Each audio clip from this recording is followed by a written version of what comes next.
Mackenzie from Big Love Homestead. We are going around the garden today and talking about our food forest. We're going to talk about kind of the big picture for our front yard food forest. We're going to talk about the smaller ways that we're planting it, like the whole picture with little guilds. And we're also going to be talking about a couple of the perennials that we're planting and how we're dividing perennials that we already have to spread them around the garden a little bit more. So thanks for joining us today. And before we get started, if you want to hit the subscribe button so that you can see all of our future videos, that would be awesome. Cool, let's get into it. So this is our front yard garden, and we have these beds that kind of go across the hillside here. There's a little slope that goes down like this. In the past year or couple years, we've planted both annuals and perennials in here. It's been slowly getting more perennials, and this year we definitely planted more like perennial flowers and things like that. But you can see the annuals mixed in. If you know that zinnia and cosmos are annuals as well. This bed has been the longest bed that we've had here. I planted that apple tree probably like 4 years ago, so it's gotten more perennials over the years. We've expanded different beds. We added probably about 4 last year, and the idea was to have both perennials and annuals. We're finding that the annuals are kind of getting lost in all of the perennials.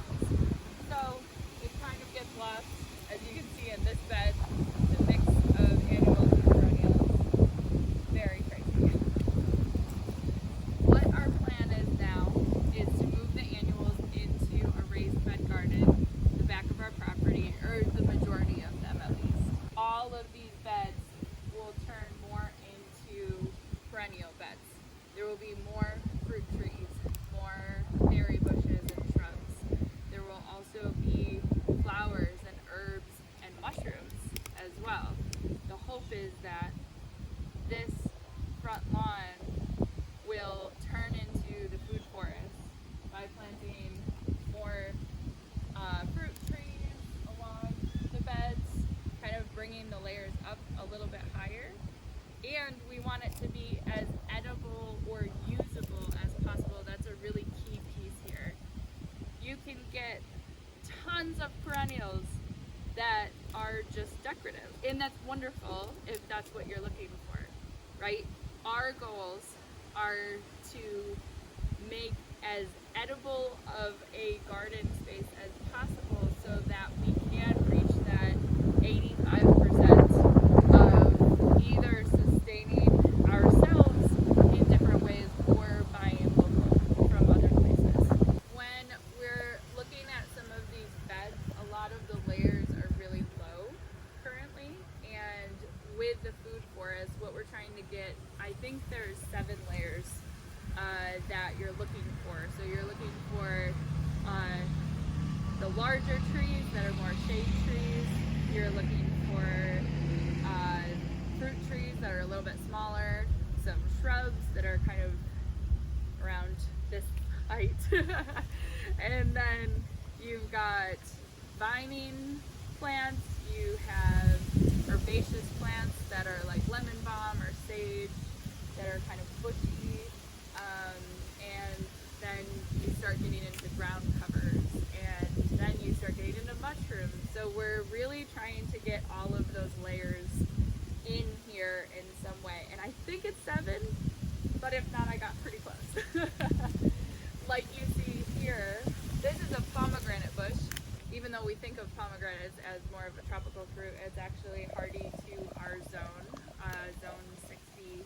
They're little tiny pomegranates, and eventually this shrub will be bigger, so it will take up more room through here, or that's the hope if it's healthy and thriving. So that's the plan with this, but until then, we can kind of fill in the space with more annuals and use the space in that way. As we're evolving the front garden, I feel like I would want to do more annuals that were like flowers or herbs or something like that, rather than doing things like tomatillos or squash like we have been up here. Those tend to like just take over the area, and then it's hard for things like shrubs to thrive. As we're kind of breaking in some of these beds, you can see that there are these like big squashes and annuals and everything, but we'll kind of pull back on those as the permaculture food forest really comes to fruition and comes to its larger size or more natural size. This garden bed has the most perennial plants in it and is closest to the kind of structure that I'm looking for when we're planning out our food forest. So we have this apple tree. We always start with the trees, and as we're planning the food forest and we're going, what do we plant when? Where do we plant what? Right? We're starting with the trees, spacing them out where they like to be throughout the yard. And then we're building all of the plants off of that, which is called a guild sometimes. So we're starting with this Honeycrisp apple tree, and then we're thinking about, okay, how big is that tree going to get, or how big are we going to let it get with pruning? And then we're thinking about, okay, what's happening with this tree? In the past year, it's been really attacked by Japanese beetles. So one of the things that I wanted to do was plant a shrub next to it that would attract birds that would also eat Japanese beetles, right? So underneath these zinnias that have fallen over is a Juneberry or serviceberry. It will get to be a bigger shrub eventually, but currently is about that big. So that will help bring in birds that will protect the tree, right? And then we're looking at other things that might benefit the tree either above ground or below ground. So we're looking at some of our like herbaceous plants, insects that they might draw in to help the tree thrive in different ways. It might be diversifying the types of flowers that were around. Like over here we had yarrow, it died back now, but that kind of umbrella flower form will draw in certain insects that will help the tree. They also do things below ground that help the tree and might draw up certain nutrients or provide certain nutrients to the soil that will then help the tree. We also plant borage in most of our guilds because we can chop and drop it. It will feed the soil from above. And then we have things like moving kind of down more. We have things like thyme that's going to grow closer to the ground, provide more and different habitats for different insects. And sometimes for little puppies. And then you can see here, oh my gosh, we have a berry bush of some kind growing in. It's in the raspberry blackberry something family. I can't tell which yet, but we didn't plant that there. It just kind of came by itself. And then we have things like this yellow flower. I don't know what it is, but it has planted itself there and it just keeps growing. I tried to pull it out a few times and then it kept coming back. And then I thought, well, let me just let it grow, and that can tell me a little bit more about my soil and what my soil needs, right? One of the last things that we will do could have been a first thing that we did when we planted the perennials, but we're just now adding mushrooms into the garden. Along the edge here, when we refined the edge of this garden bed and through the paths, we'll plant different grain spawn or sawdust spawn, and we'll plant that through so that the mushrooms are then helping underground and above ground, because they'll also bring in different animals as well. If you look closely at the bed, you can see things like straw flowers that are coming in. We also have perennial garlic in here so that there's roots down into the soil. That might have been one that I missed earlier on the list. Things like daikon radish, dandelion, garlic, root vegetables are going to help penetrate that soil really well. Chives is also a great one for apples because of the insects that it brings in. There's some hyssop in here, lemon balm. Yeah. So that's how we'll be planning chunks of the garden one at a time, starting with what the main tree needs and then working our way down all the way to the ground and into the soil.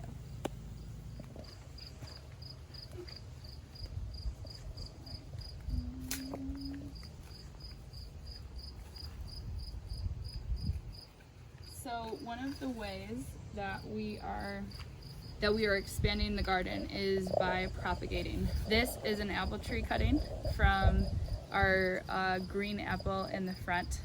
I don't know what kind of green apple because I lost the label, but I just wanted to see if this would work and I could get roots on this tree. All I did was take a cutting and put it in the soil with some worm castings, and then I watered it with some worm tea and literally just left it outside and didn't really do much else. This guy looks good. It didn't have any leaves. I took the leaves off at first when I did it. We have some very generous friends that are offering cuttings to us of trees, of shrubs, of herbaceous plants, anything that we can propagate. This is one of the ways that we're keeping our bills low for creating a really cool food forest. Garden snacks. One of the other things that we're doing is purchasing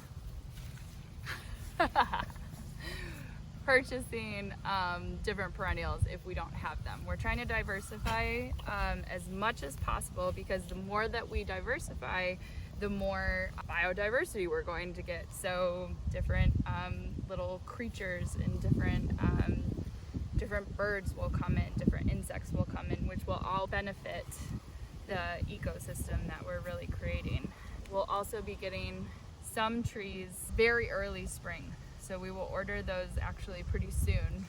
They will come very, very early in the spring, and then we'll plant them as early as possible, even if there's snow on the ground, because we really want them to establish and be in the ground while they're still dormant. Because they go to sleep in the winter. So we've got this, it's called a blanket flower that we just planted here in this overgrown bed like usual. And you can see we actually have a volunteer ground cover here, which is, I think, a creeping ivy. So we'll just kind of let that go, maybe pull it back a little bit in the spring when the perennials are getting bigger or needing a little bit more room. But I'll just kind of let it do its thing, because it's covering the ground, which is protecting the soil. What do you think, Peach? One of the other things that we're doing to expand our perennials and expand our garden is to divide other perennials like lavender. We're going to kind of divide it in half and then take some of it to the front yard, which I actually think it'll do better than it has here because of the amount of sun. So we're just going to come in here. It's a woody perennial, so it's kind of more like a shrub, really. And I just want to make sure that I have a good amount of root with this.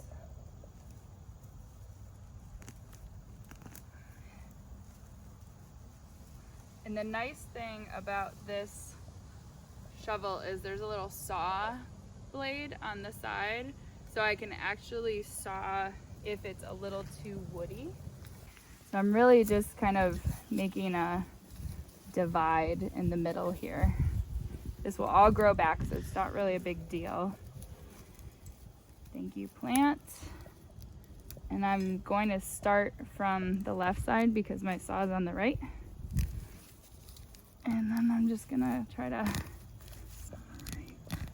we're getting through some of it. Oh, all right. We're getting somewhere. And I'm gonna go wider around the outside of it just to make sure I have as much roots and soil on the roots as possible.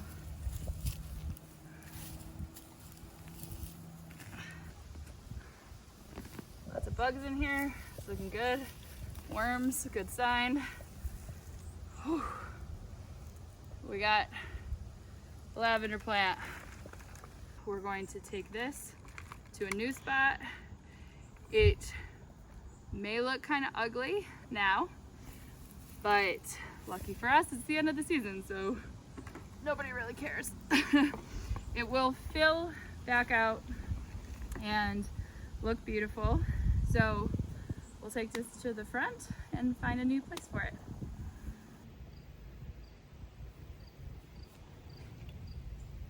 Whenever you're picking a place to put a plant, one of the most important things that we learn in permaculture training and design is to know how your light moves around your space.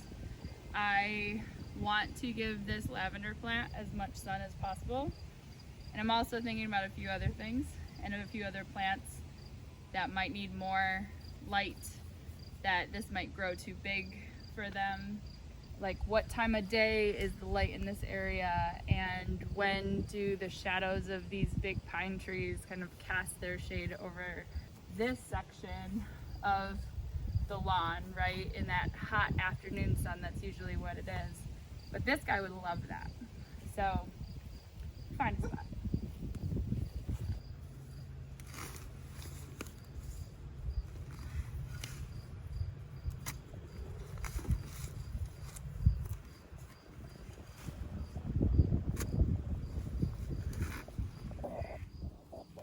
Thank you, worms.